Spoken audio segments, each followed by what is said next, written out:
Estamos de vuelta a las 8:45 para presentarle ahora a Peter Lamport, exministro de Finanzas, ex embajador de Guatemala ante Estados Unidos. Es ahora el candidato a la vicepresidencia, compañero de fórmula de José Ángel López en Encuentro por Guatemala. Gracias por estar con nosotros, señor Lamport. Bienvenido a las 8:45. Y Paola tiene una primera pregunta para usted. Buenas noches.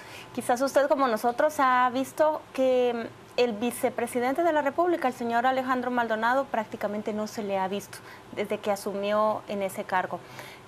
¿Usted cómo evalúa este corto periodo que ha tenido el señor Aguirre en su cargo? Bueno, yo creo que tiene una situación sumamente complicada que hacer y probablemente su trabajo más efectivo que lo está haciendo es atrás de la visibilidad pública. Hay que acordarse que él viene de la Corte de Constitucionalidad y muchísimos de los temas, por una razón de coincidencia de la sobrevivencia de este gobierno, están fundamentados en las decisiones de la Corte de Constitucionalidad. Yo no esperaría que las capacidades del señor vicepresidente en este momento, su fortaleza fuera la administración pública, pero está en defensa probablemente es férrea de qué es lo que tiene que hacerse con el presidente de la República. Le quiero también preguntar, ¿cuál es el papel que usted jugaría en caso de que fuera electo vicepresidente de la República? Y si quiere lo comparamos con el que está desempeñando ahora el señor Aguirre. Bueno, yo creo que hay dos factores muy importantes en la visión de la próxima vicepresidencia de la República. Tiene sus reglamentos claramente y su visión constitucional, que es la coordinación del gabinete económico. Pero la previsión de lo que existe es que el tema de la gobernabilidad va a ser sumamente complejo. Un Congreso de la República, si no cambia de actitud, en donde pasar legislación para reformar y transformar el Estado, va a ser sumamente difícil. La estructura de gobierno como tal es un gobierno en donde hay mucho desorden en su funcionamiento y hay que volverle a poner orden. Y segundo, hay que volverle a poner credibilidad al gobierno como tal. Volverle a poner orden y credibilidad. Déjeme que le pregunte, ¿cuándo la tenía? La pregunta de otra manera es, ¿hacia qué gobierno ve usted como un ejemplo reciente en nuestro país? Mira, yo creo que fundamentalmente, por lo menos, orden y orientación en el gobierno de Álvaro Arzú sí lo existía. Cuando usted fue ministro de Finanzas. Cuando yo fui ministro de Finanzas y cuando fui también embajador. Entonces hay muy diferencia entre cómo fueron evolucionando los gobiernos y su capacidad ejecutiva y también sus planteamientos de cómo llegar a negociaciones políticas con el Congreso de la República para mover adelante una agenda nacional. Desde ese entonces para acá, esa interacción de Estado para el Estado ha sido muy complejo. Y el próximo gobierno va a ser aún más difícil. ¿Qué lecciones le deja la vicepresidencia de Roxana Valdete al Estado guatemalteco? Bueno, yo creo que una cosa que es muy clara es el depositar tanto poder en una sola persona. Lo único que va a hacer es destruir la institución a la cual pertenece. Y ese poder, efectivamente, creo que el resultado está a la vista. No hay que dejarle el poder de esa forma a ninguna persona en este país. Y ahí, ¿hacia dónde vamos? Bueno, el tema de la transparencia, el tema que efectivamente fue supuestamente una de las cosas que promocionó, al final del día, de ninguna manera fue aplicado en el gobierno como tal. Ejemplos claros de cómo sí se puede llegar a gobernar de una forma muy diferente es que si la voluntad política está en que se aplique a fondo, por ejemplo, la ley de acceso a la información. Si eso se logra hacer, todo lo que se refiere a actos públicos de la administración. Los actos públicos de la administración van a estar a la vista de la prensa y de la población. Y entonces sí, la censura previa va a funcionar. Pero dicen que el poder no corrompe, sino que muestra a las personas tal cual son. ¿No será el problema más que dar poder, no poner límites o mecanismos de control y de transparencia? Sí, estoy de acuerdo. ¿Y qué implementaría usted? Bueno, para nosotros, con la visión que hay de el estado de situación en que se va a recibir al país, la necesidad de poder gobernar con la gente es muy diferente, pero la gente tiene que estar mejor informada. Y la ley de acceso a información es crítico en ese proceso. Si no se tiene el acceso a la información, yo veo muy difícil que una población pueda ejercer las presiones que tiene que ejercerse en momentos como los que está sucediendo actualmente. Y para mover adelante la agenda nacional, se va a necesitar que efectivamente la población logre continuamente ejercer esa presión. Hablemos de un tema concreto en el que yo propongo, usted me dice si está de acuerdo o no, en que se requeriría ejercer ese tipo de presión. Hablemos de la ley de servicio civil, hablemos de la estructura del Estado, de los cuadros que integran este Estado, del volumen de plazas fantasma que existe y que son parte del botín político, del botín electoral que se reparten muchos dirigentes políticos. Realmente, ¿cómo se puede hacer para conseguir que se resignen muchos pactos colectivos que en realidad le extraen fondos a un Estado que es famélico? Bueno, ese es el tema de los pactos colectivos que están en el Estado, particularmente dos recientes, como uno es el del Ministerio de Salud Pública y el otro del Ministerio de Educación, son sumamente complicados. Y creo que la única forma en que se va a poder rescindir de esos pactos colectivos va a ser si nos vamos vía los sistemas jurídicos. De otra forma, el proceso de negociación, yo no veo en la actitud de esos sindicatos particularmente, hoy en día, en donde voluntariamente quisieran retroceder sobre algo que ellos consideran que es una conquista social en este momento. Y ese proceso, entonces vamos a tener que depender de la fortaleza de otras instituciones del Estado, como es el sistema de justicia. Peter, yo le voy a pedir a usted que nos enumere cuáles serían los 3 propósitos fundamentales o objetivos fundamentales que perseguiría un gobierno de Encuentro por Guatemala. Bueno, la estrategia para poder lograr recuperar el Estado y lograr reimpulsar el desarrollo económico, social y político del país se está basando sobre algunos criterios muy claros. El primero es que se habla, según, por ejemplo, muchas de las encuestas, de que el problema principal del país es el empleo. Bueno, nosotros estamos de acuerdo que es el empleo, pero vía la legislación de, por ejemplo, dar mayores niveles de privilegios y de la inversión y por ejemplo, la legislación de empleo e inversión, no lo vemos como la solución inmediata.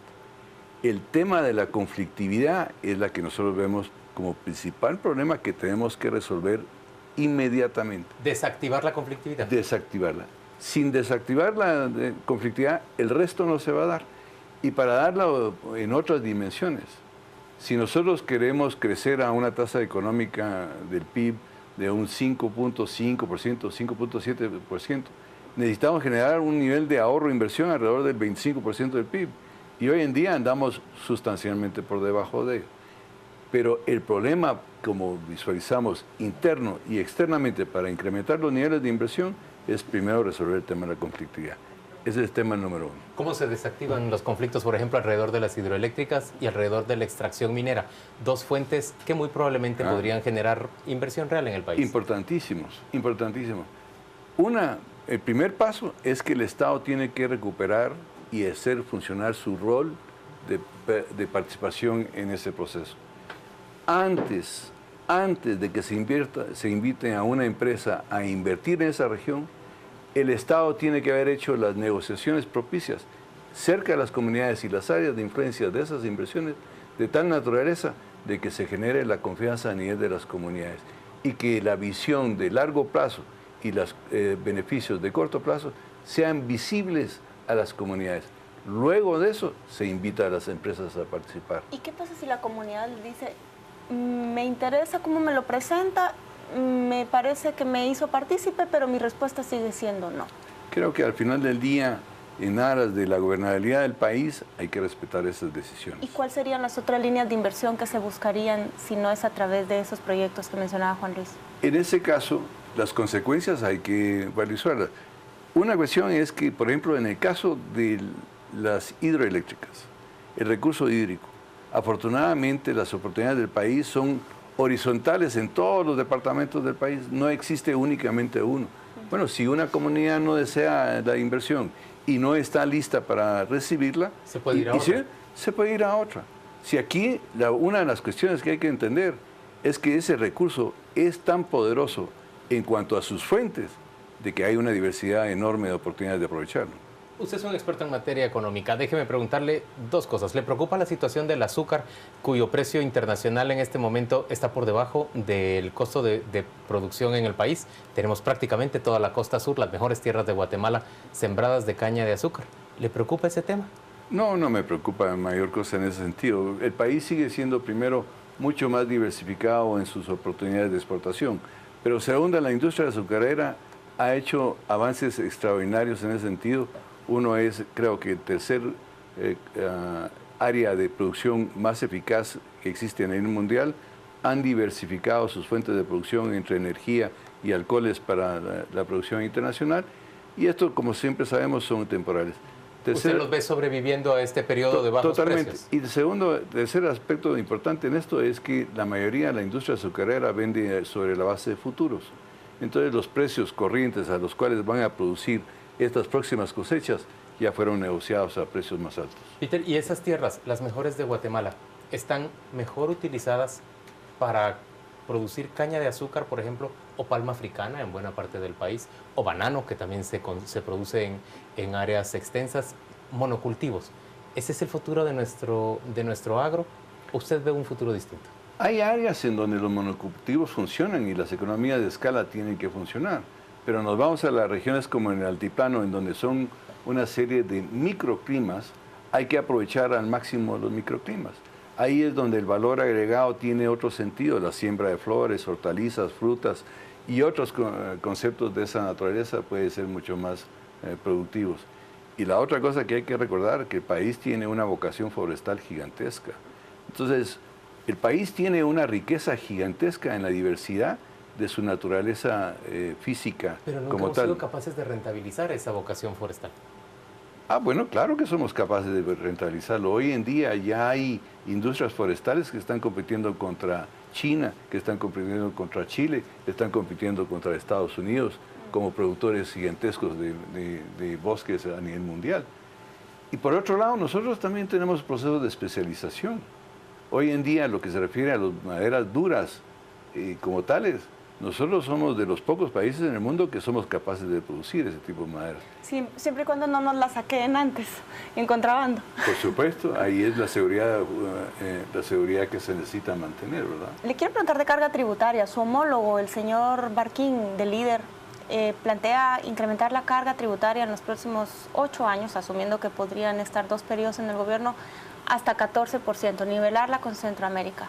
¿Usted cómo ve eso? ¿Lo cree factible? Yo creo que es factible incrementar la carga tributaria. No necesariamente se tiene que hacer incrementando los impuestos. Yo creo que hay todavía un espacio gigantesco para eficiencia. Pero antes de eso, o recuperamos la confianza y la credibilidad en el gobierno o no vamos a ir para ningún lado en cuanto al incremento de la carga tributaria. ¿Cómo recuperarla? Yo creo que hay que tener claridad, la transparencia de la administración pública y la sensibilidad y la capacidad organizativa para resolver, no todos los problemas, porque no vamos a resolver todos los problemas, eso es absolutamente falso, por lo menos algunos de los problemas más importantes. Y dentro de eso está, por ejemplo, el tema de la conflictividad. Dentro de eso está, por ejemplo, la desnutrición crónica del país. Y si podemos tener una incidencia importante en la educación, yo creo que ya con eso es una tarea bastante lograda. Señor Lamport, recuperar la credibilidad, pero en medio del modelo, del sistema político y el modelo electoral en el que nos movemos. Grandes empresas constructoras que comprometen fondos a las principales campañas electorales, proveedores de medicamentos que le venden al Ministerio de la Defensa, al Ministerio de Salud y al ICS, que también comprometen fondos a cambio de contratos a futuro, aduanas, las plataformas de revisión. En realidad de ahí sale la plata para montar las campañas electorales. Se puede dotar de credibilidad a este sistema. Yo creo que sí, pero para eso hay que primero lograr que los gobernantes sean los idóneos para esos puestos. ¿A ustedes quién los financia? ¿Cómo se financian? Hoy en día, fundamentalmente, estamos autofinanciados. Las principales fuentes de financiamiento nuestras son de José Ángel, son mía, son de 2 amigos adicionales. y en este momento creo que vamos gastando en la campaña electoral alrededor de 1,5 millones de quetzales. ¿Y salen ustedes a buscar fondos, digamos, con el gran empresariado o, por ejemplo, con estas empresas constructoras o los proveedores de medicamentos? ¿Salen a pedirles fondos para hacer campaña? Con los grandes constructores y los de medicamentos no hemos salido. Hemos pedido a otros amigos y otras empresas que colaboren con nosotros con la campaña. Sin embargo, no hemos tenido resultado alguno. ¿Cuesta cuando son partidos pequeños, con intenciones de voto menos de 2 dígitos, conseguir esos acercamientos o ustedes no los han procurado? Pues yo creo que no es tanto el tamaño del partido. Los procesos políticos de Guatemala tienen ciertas características y creo que hoy en día el enfrentamiento está entre aquellos partidos políticos que se financian fundamentalmente vía sus compromisos derivados de la obra pública, derivados de la venta de bienes y servicios al Estado, y otros son unos sectores en donde realmente hoy en día los más conservadores, los más antiguos del país, en donde están tratando de unificar fuerzas alrededor de 1 o 2 candidatos. Entonces, los recursos económicos para financiar múltiples campañas electorales no hay. Por eso hay que entrar a campañas electorales con otro estilo y otra forma de ser. ¿Por qué se decidió usted a ser candidato a la vicepresidencia de Guatemala? Bueno, las reflexiones un poco más a fondo me llevan, que también estoy totalmente indignado de qué es lo que está sucediendo y yo no voy a dejar de hacer un esfuerzo para que las próximas generaciones tengan una oportunidad. Pero la otra cosa es que si uno no participa, si uno no se mete, bueno, deja los espacios a otras personas que tal vez no tienen los mismos valores que tiene uno. Entonces yo dije, bueno, a esta edad que estoy, ya hice muchas cosas en función de tratar de ayudar al país.